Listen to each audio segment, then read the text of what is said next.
fellow gardeners. My name is Christy Michaud. I'm a Cecil County Master Gardener and a professional horticulturist.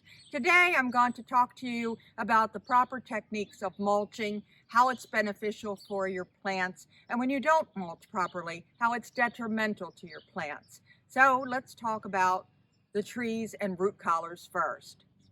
So let's first off talk about parts of the plant that do get mulched and don't get mulched. So right here on this hornbeam tree, it's easy to see a root flare.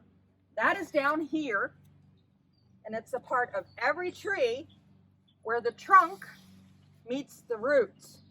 This tissue flares out. You never want to have that covered by dirt or mulch. That needs to breathe.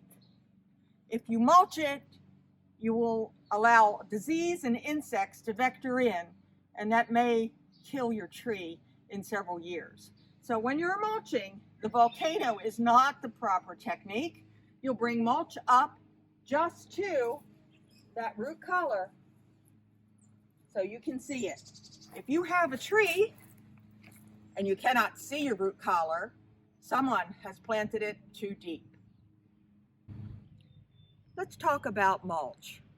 There are good reasons to mulch, and some of those reasons why is because mulch provides a covering that keeps the soil at an even ambient temperature for your plants. It also helps protect from human, lawnmower, and weed whackers. It also helps to keep your moisture level, keeps to help the plant keep the moisture in. The third reason, and if you have a biodegradable mulch, is that it will disintegrate into the soil and add nutrients that are muchly needed by your plants. So this is a triple shredded hardwood mulch. Means it came from bark of trees and not shredded pallets. There are no dyes added to this mulch for a good reason. Dye prevents it from deteriorating and going down into the soil.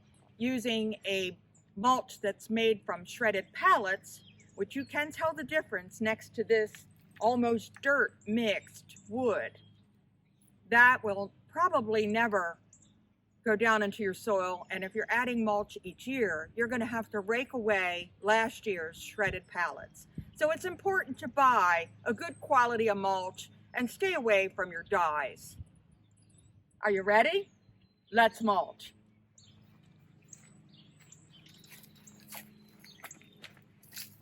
So this is a horse chestnut tree. This has not been mulched yet this year, and it has a little bit of leaf litter and mulch left over from last year, which I am going to take my rake and clear away from the root collar, which hopefully you can see on the camera where this tree flares out to the roots.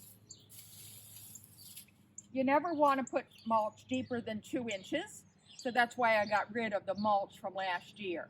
If I can't spread it around in this garden, I'm going to remove it and use it elsewhere on my property. We're going to lightly sprinkle fresh mulch around the tree, and we're going to make sure that that root collar is exposed. That's it for this year on this tree. This has been brought to you by the Cecil County Master Gardeners. Happy gardening!